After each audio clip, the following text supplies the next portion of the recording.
Hi, friends. It's such a pleasure to talk to you this afternoon from Mumbai. I'm Dr. Niranjan BANKA, Chief Hepatogastroenterologist at Bombay Hospital Institute of Medical Sciences. I thought it's an important topic in today's time, uh, the functional GI disorders. There's so much research has occurred in this, so much to know about. In vast population, majority of patients fall into this category of functional GI disorders. What are these functional GI disorders? These are the disorders which are widespread throughout the world. The two most common functional GI disorders encountered in our practice are functional dyspepsia and irritable bowel syndrome. The functional GI disorders are clinical syndromes characterized by chronic or recurring abdominal symptoms with no identifiable cause using standard diagnostic measures. In the general population, functional abdominal symptoms are prevalent to a large extent. Many people do not seek medical attention, but the severity of symptoms may be one factor that encourages them to go to the hospital or to the doctor. Symptoms of functional dyspepsia and irritable bowel syndrome are frequently associated with meals and can include abdominal pain, bloating, early satiety, fullness, belching, and nausea. Impaired meal-induced proximal stomach relaxation, visceral hypersensitivity to distension, gastric motor abnormalities, and disrupted central nervous function have been implicated as critical pathophysiological mechanisms causing dyspeptic symptoms, but the overlap between them is very common. In rural Indian populations, functional GI disorders, particularly dyspepsia, IBS overlap are common. A door-to-door survey in rural India found a prevalence of about 21.7% for functional GI disorders, including dyspepsia, IBS, and dyspepsia IBS overlap as defined by Rome 3 criteria.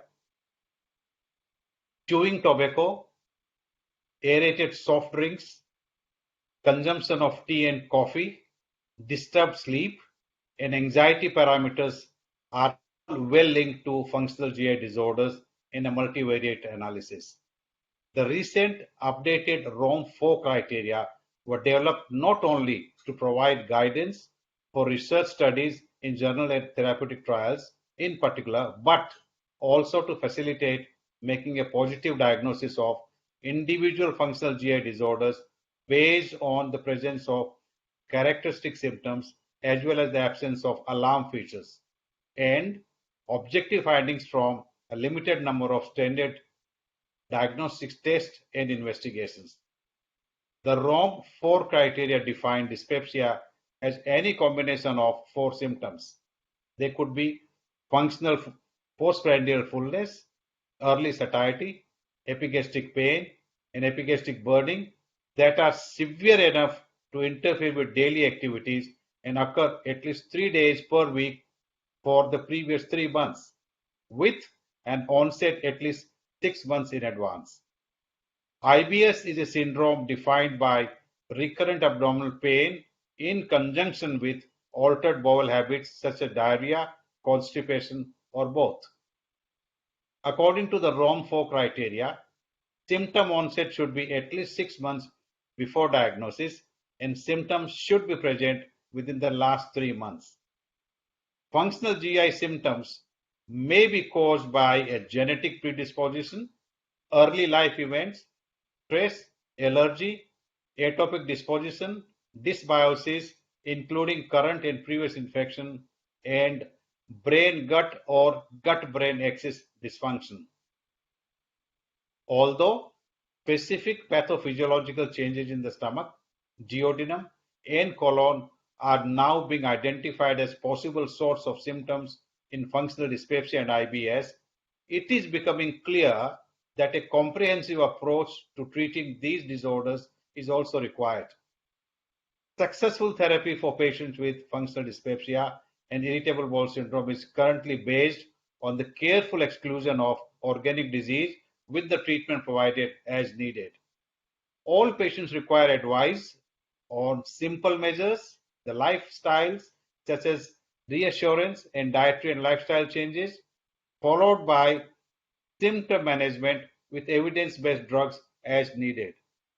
Digestive enzymes have shown statistically significant improvement in stool frequency, consistency of the stools, and reduction of abdominal pain in patients with irritable bowel syndrome. Digestive enzyme supplementation in functional dyspepsia significantly reduced the symptoms of flatulence, bloating, belching, fullness, and postprandial distress in the clinical trials. Friends, in short, I have given you the bird's eye view of the functional GI disorder and maybe look into the management using the GI enzymes, the digestive enzymes, which can probably substantially reduce the symptoms. It was a pleasure talking to you. Have a great evening. Thank you very much.